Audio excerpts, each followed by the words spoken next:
बात 2018 की है। मेरठ का इलाका दिल्ली के करीब, मेरठ के एक इलाके में कुछ झगड़ा हो रहा था। अचानक जो मेरठ के एसपी थे उस वक्त के, उनके दफ्तर में घंटी बजती है। उसके बाद फ़ोन उठाता है वहाँ का मुलाजिम जो ड्यूटी पर अफसर मौजूद था।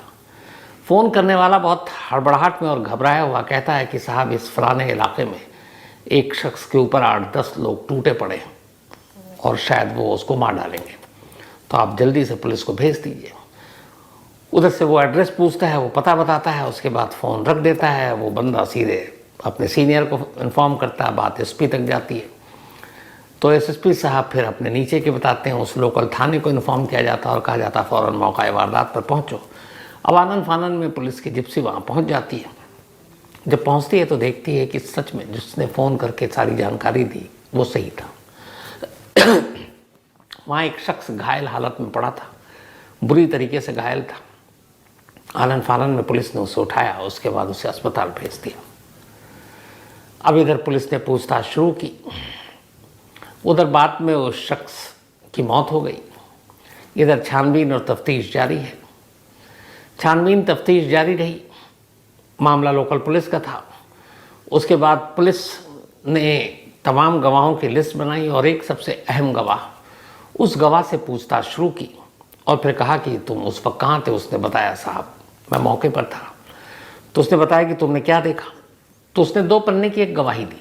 पुलिस ने कहा जो तुमने बताया वो 2 पन्ने में लिख के दो और इस पर अपना नाम लिखो और साथ में डेट लिखो। तो उसने जो गवाही दी थी उसमें ये गवाही थी कि जिस वक्त ये झगड़ा हो रहा था मैं अपने घर में बैठा खाना खा रहा था घर के बाहर, तभी अचानक शोर की आवाज़ सुनी और देखा कि कई लोग एक शख्स के ऊपर टूटे हुए और उसे बुरी तरीके से मार रहे हैं। मैंने मदद के लिए कोशिश भी की, बीच बचाने की भी कोशिश की, लेकिन वो सब इतने ख़तरनाक मूड में थे कि मेरी हिम्मत नहीं हुई कि उनसे जाकर उनसे बहस कर सकूं। और उसके बाद फिर तो पुलिस आ गई, लेकिन मैंने अपने आंखों से देखा था कि 8 से 10 लड़के थे और वो एक शख्स को पीट रहे थे। जिसको मार रहे थे उसका नाम था फरहान। अब उसके बाद उसने अपना बयान दर्ज किया और बयान दर्ज करने के बाद उसने तारीख़ लिखी और जो तारीख़ थी वो तारीख़ उसने लिखी थी 14 जुलाई 2018। अब इस बयान को भी उस सारी जो केस की चीज़ें थी उसके साथ संभाल के रखा गया। पुलिस ने तफ्तीश की। इसके बाद करीब 8 लड़कों को पकड़ लिया। 8 लड़कों में से कुछ नामजद थे, कुछ बाद में उनकी गवाही के ऊपर पकड़ा गया और फिर 90 दिन के अंदर अंदर पुलिस ने चार्जशीट दाखिल की। चार्जशीट दाखिल करने के बाद अब मामला अदालत में पहुंच गया। अब अदालत में मुकदमे की कार्रवाई शुरू होनी है। एक एक कर तमाम गवाह अदालत के सामने पेश हो रहे हैं। गवाही चल रही है। अब आई उस शख्स की गवाही जिस गवाही के ऊपर ये केस सबसे ज़्यादा मजबूत खड़ा हुआ था और वो गवाही थी इस शख्स की, और जो गवाह था उसका नाम था महफूज।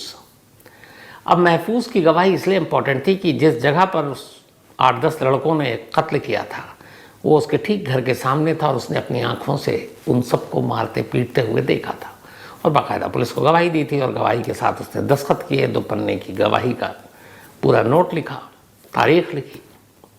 तो एक एक कर सब गवाह आते गए। अब पुलिस से कहा गया कि भाई जो सबसे इम्पोर्टेंट गवाह है पुलिस का, उसको पेश किया जाए। तो पहली बार पुलिस ने कहा साहब वो किसी काम से बाहर गया। अदालत ने कहा ठीक है, दूसरे गवाह को पेश किया जाए। फिर दूसरा तीसरे गवाही बाकी की चलती रही।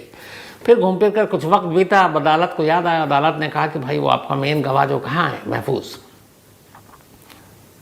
पुलिस वाले के फिर उन्होंने कहा, कुछ बहाना बनाया कि सर कुछ ज़रूरी काम से इधर उधर नहीं है, शहर में नहीं है, रोज़ी रोटी के लिए कहीं बाहर चला गया।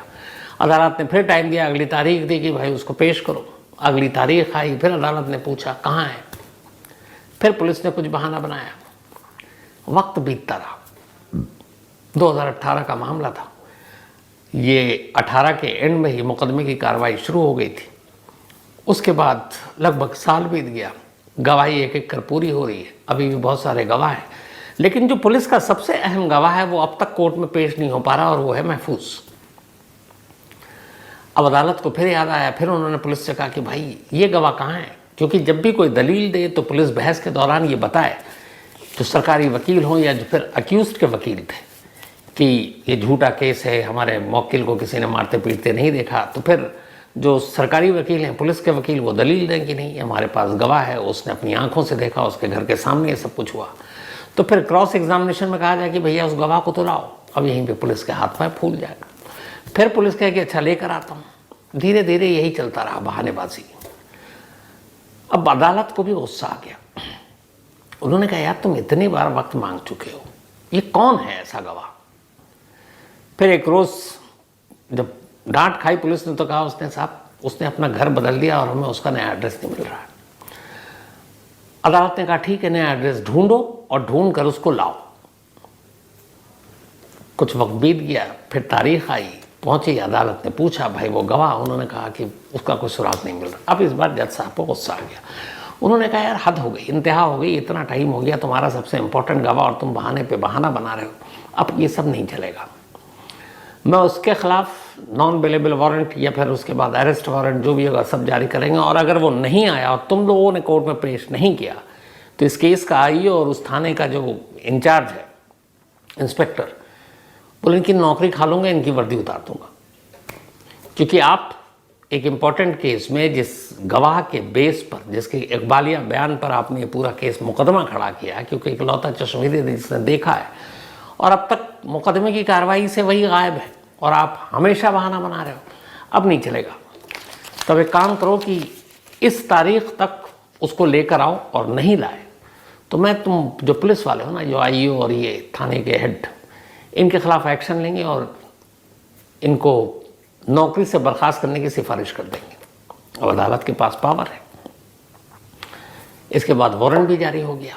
अब वारंट लेकर अब पुलिस वाले बाहर, अब परेशान, यार क्या करें, गवाह मिल नहीं रहा महफूज। तभी फिर वो एक रोज़ एक घर में घुसते हैं और उस घर के कई लोगों को उठा के थाने ले आते हैं। थाना लाने के बाद उन सब की ठीक ठाक से पिटाई होती है। उसके बाद कहा जाता है कि यार महफूज कहाँ, उसको पेश करो। अच्छा, जिस घर से उठा कर लाए थे उसमें एक बंदा रहता था, एक अधेड़ शख्स का नाम महफूज। अब उसको ले आए और सब कहें कि भाई साहब वो अपनी कहानी बता रहे हैं, पुलिस वाले मानने को तैयार नहीं कर रहे हैं, मुझे चाहिए और अदालत में ये तारीख है।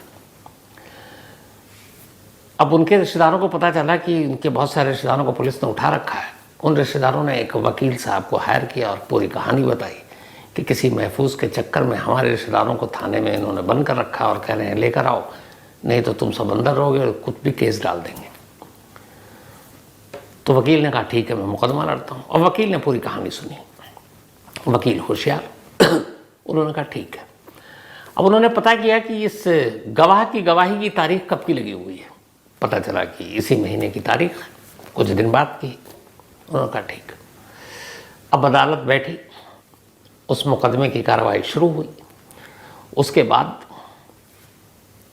जज साहब ने सबसे पहले छूटते ही पूछा कि हाँ भाई महफूज कहाँ। पुलिस वाले इससे पहले कि कुछ जवाब देते, वकील साहब खड़े हो गए जिनके लोगों को पुलिस वाले ने पकड़ रखा है महफूज के चक्कर में। और पुलिस वाले भी ये कहते हैं कि साहब वो भाग रहा है, पता नहीं क्या है। तब तक वकील खड़ा होकर अपना इंट्रोडक्शन देता और अदालत से कहता है कि जज साहब अगर इजाज़त हो तो मैं आपसे इस मुकदमे के बारे में कुछ बात करूं। हालांकि मैं इधर से भी वकील नहीं हूं, उधर से भी वकील नहीं हूं, लेकिन इस केस पर रोशनी डाल सकता हूं और मैं बता सकता हूं कि वो गवाह कहाँ है। अब केस से जुड़ा हुआ पुलिस वाले भी हैरान, सरकारी वकील भी हैरान। तो अदालत इजाज़त दे देती। तो वकील साहब कहते हैं मुझे कुछ पूछताछ करनी है आईओ साहब से। अदालत इसकी भी इजाज़त। अब वकील साहब उनसे पूछते हैं कि अच्छा ये बताइए,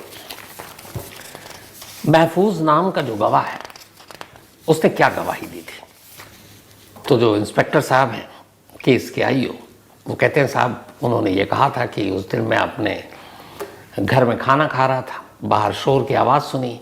जब शोर की आवाज़ सुनी तो मैं बाहर आया। जब बाहर आया तो देखा कि बहुत सारे लड़के, करीब 8 से 10 उनकी गिनती होगी, एक लड़के के ऊपर टूटे हुए, उसे बहुत बुरी तरह मार रहे हैं। मैंने उनको रोकने की कोशिश की, उनको समझाने की कोशिश की, पर वो माने नहीं और उसे बुरी तरह पीटते रहे।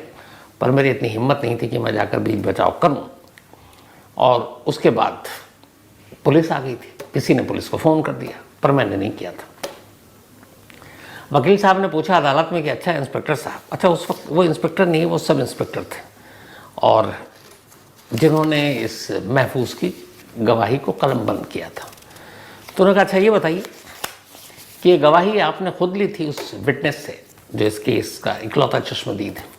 उन्होंने कहा साहब, मैंने उससे 2 बार बात की, एक बार फ़ोन पे बात की और उसके बाद एक बार मैंने अपने सामने बिठाकर उससे गवाही ली। तो उन्होंने कहा अच्छा दिखने में कैसा था? तो उन्होंने बताया कि अधेड़ उम्र होगी, उम्मीद करीब 45-48 साल के दरमियान। तो उन्होंने कहा आपने गवाही कब ली थी? उन्होंने कहा जी मैंने दिन में ली थी। उन्होंने कहा आपको डेट याद है कब गवाही ली थी? उन्होंने कहा हाँ 12 तारीख को ये इंसिडेंट हुआ था, ये वारदात हुई थी 12 जुलाई को, और मैंने 14 जुलाई को उसकी गवाही ली थी और बाकायदा उसका सिग्नेचर और ये देखिए उस पर उसका दस्तखत है और डेट भी। अब वो था उस गवाही का जो 2 पन्ने का बयान था, उस पर बाकायदा महफूज लिखा हुआ, डेट 14 जुलाई 2018 और समय भी दोपहर का लिखा हुआ। जज साहब और सरकारी वकील ने दखल दिया और पूछा उन वकील साहब से कि भैया आप इसको क्यों ग्रिल कर रहे हो, आप बताना क्या चाहते हो, मतलब आजकल जो डायलॉग बना कि कहना क्या चाहते हो। तो वकील साहब ने कहा साहब मैंने इनसे बातचीत कर ली, अब मुझे और कुछ कहना नहीं है, बस एक पन्ना आपको दिखा रहा हूँ, जज साहब इसको देख लीजिए। वकील साहब ने कोर्ट की जेब से एक पन्ना निकाला और जज साहब की तरफ बढ़ा दिया। अर्दली ने उठाकर पन्ना जज साहब को दे दिया। जज साहब ने पन्ना देखा, जज साहब परेशान और हैरान। उसके बाद उन्होंने आईओ की तरफ देखा, बोला आप श्योर हैं कि आपने महफूज की गवाही खुद कलमबंद की, खुद उससे बात की, खुद दर्ज किया? इंस्पेक्टर साहब को पता नहीं उस पन्ने में क्या है। कह रहे हैं जी जज साहब मैंने खुद कहा है और मैं अदालत के सामने बोल रहा हूँ और मैं सच कह रहा हूँ। उन्होंने कहा ये जानते हैं पन्ना क्या है जो मेरे हाथ में वकील साहब ने दिया? उन्होंने कहा मुझे नहीं मालूम। उन्होंने कहा ये पन्ना बताता है कि जिस महफूज की गवाही आपने 14 जुलाई 2018 को दोपहर को कलमबंद की, उस महफूज की मौत 2002 में हो चुकी है और ये उसका डेथ सर्टिफिकेट है। अब या तो डेथ सर्टिफिकेट झूठा हो, लेकिन मैं इसको इसलिए झूठा नहीं मानूंगा कि दर्जनों बार आपको मौका दिया कि उस गवाह को कोर्ट में पेश किया जाए और आपने हर बार बहाना बनाया। अब मुझे समझ में आ रहा है कि वो गवाह भूत है, तभी तो नहीं आया। अब जज साहब खुद ही हैरान है कि क्या मैंने एक भूत को सम्मन जारी किया पहले और फिर एक भूत के खिलाफ मैंने अरेस्ट वारंट जारी कर दिया। अब कानून तो इन सब चीज़ों को मानता नहीं है, तो फिर भैया वो कौन था? अब जज हैरान परेशान, लेकिन फिर उन्हें थोड़ी देर में बात समझ में आ गई। उन्होंने कहा कि आइयो साहब आप अब सच सच बता दीजिए कि क्या महफूज की गवाही आपने अपने होश व हवास में अपने सामने बैठ कर दिया था? अब इधर जो सब इंस्पेक्टर आए हैं उनके पसीने छूट रहे हैं, वो बार बार हगला रहे हैं, कह रहे हैं जी। तो कह रहे हैं अगर उसने 2018 14 जुलाई को आपको ये गवाही दी तो फिर 16 साल पहले 2002 में वो मर कैसे गया था? तो आपने मुर्दे की गवाही दी। जज साहब को कहानी समझ में आ गई। उन्होंने फौरन आदेश दिया कि इस पूरे मामले में और इस गवाह की इंक्वायरी होनी चाहिए कि वो जिंदा है कि मुर्दा है, भूत है कि इंसान है। अदालत से आदेश पास, सीधे एसएसपी को भी हड़काया गया, कहा गया कि आप इंक्वायरी करके अदालत के सामने सच्चाई रखें। उसके बाद एसएसपी ने एसपी को इंक्वायरी की जिम्मेदारी सौंपी और जब जिम्मेदारी सौंपी तो फिर सच सामने आया। सच जो हमारी पुलिस बहुत बार करती है, सिर्फ यूपी पुलिस की बात नहीं है, पूरे देश की अलग अलग पुलिस। सच ये था कि जब ये इंसिडेंट हुआ, सब इंस्पेक्टर साहब थाने में उस वक्त इंचार्ज, उन्हें लगा यार आम लड़ाई झगड़ा है, उसके बाद ठीक है डेथ हो गई, कहाँ है इतनी मेहनत करूँ, कुर्सी पे बैठा हूँ एसी में ठीक ठाक हूँ, कहाँ गवाह सबूत ये सब ढूंढना। कि उन्होंने कुछ लोगों को फ़ोन किया, फिर उन्होंने पूछा कि यार वहाँ पे कौन कौन रहता है। फिर एक से उन्होंने कहा कि अच्छा सुन, तूने क्या देखा? उसने कहा देखा तो कुछ नहीं, मैंने सुना है सब। तो बोला ठीक है तो इसको लिख दे कागज़ पे और तू गवाह बन जा, फेक गवाह। उसने उनको लिख दिया और वो जो बंदा था उसके बाद से वो मेरठ का इलाका छोड़ के पता नहीं किस शहर में जाके अपनी नौकरी कर रहा है, अपने फैमिली के हिसाब चला गया। अब वो वहाँ रहता भी नहीं है। अब इंस्पेक्टर साहब को ये लगा था, सब इंस्पेक्टर साहब को, गवाही हो गई, जब मुकदमे का ट्रायल शुरू होगा, फैसला आएगा, तब तक तो देखे जाएंगे, सब भूल चुके होंगे क्या कुछ होना है। लेकिन उन्हें पता नहीं था कि एक गवाह उन्हें फंसा देगा। उन्होंने जिस गवाह का नाम लिखा था वो मुर्दा था। जिस गवाह से उन्होंने गवाही लिखाई थी, बदकिस्मती से उसका भी नाम महफूज था, लेकिन वो गवाह था ही नहीं। और ये जो घर के सामने वाली गवाही की बात है, ये भी झूठी थी। तो खुद जब पुलिस ने इंक्वायरी की तो फिर सब इंस्पेक्टर को सच बोलना पड़ा। उन्होंने सच बताया कि मैंने मनगढ़ंत गवाह तैयार कर लिया था, मुझे क्या मालूम था कि वो एक दिन मतलब कोई जो गवाह ही नहीं है, और उस गवाह का नाम और पता ऐसा जुड़ जाएगा कि पता चला जिसकी 16 साल पहले मौत हो चुकी है। और इत्तेफाक से जिन फैमिली को उठा कर लाया था उसके घर में भी महफूज नाम का एक शख्स था और उसी एज का था। और वो लोग कह रहे थे कि भैया हमारे घर में एक महफूज था लेकिन उसकी मौत हो चुकी है और 16 साल पहले मौत हो चुकी है। तब वकील ने कहा उस दिन कि जो डेथ सर्टिफिकेट इनकी फैमिली को इन्होंने पकड़ के रखा हुआ है कि तू महफूज को ला, और बता रहे हैं ये कि देखो वो मुर्दा है, ये डेथ सर्टिफिकेट है, पर वो मानने को तैयार नहीं। इसलिए अदालत साहब मुझे ये सब कुछ करना पड़ा, उनका वकील बनकर और अदालत में आना पड़ा। जब ये सारी चीज़ें हुई, कोर्ट ने सब इंस्पेक्टर और उनकी टीम के खिलाफ एक्शन का आदेश जारी किया और उसके बाद उस गवाह को लिस्ट से हटाया गया। लेकिन अभी 2024 हो गया, इस मुकदमे का फैसला नहीं हुआ है। तो जब ऐसे गवाह ऐसी चीज़ें होंगी तो फैसला इतनी जल्दी कहाँ होगा। और अपने देश में मैंने बताया ना कि ऐसे बहुत सारे फर्जी गवाह होते हैं, बल्कि कई बार तो ज़मानती ही फर्जी हो जाते हैं। ज़मानत मिली है, 4 को खड़ा कर दिया, उनमें से 2-3 तो ज़िंदा होते भी है कि नहीं होते पता ही नहीं है, लेकिन ज़मानत के ज़मानतदार वो जिंदा मुर्दा भूत या इंसान पता ही नहीं चलता। तो ये बहुत पहले से चला आ रहा है। शायद आप लोगों में से बहुत सारे लोगों के लिए ये अनोखा होगा, लेकिन हम लोगों के लिए नहीं है। यहाँ इस तरीके से मुर्दों को भी गवाह बनाया जाता है और कई बार तो मुर्दे मुजरिम भी बन जाते हैं। कहानी में आज इतना ही।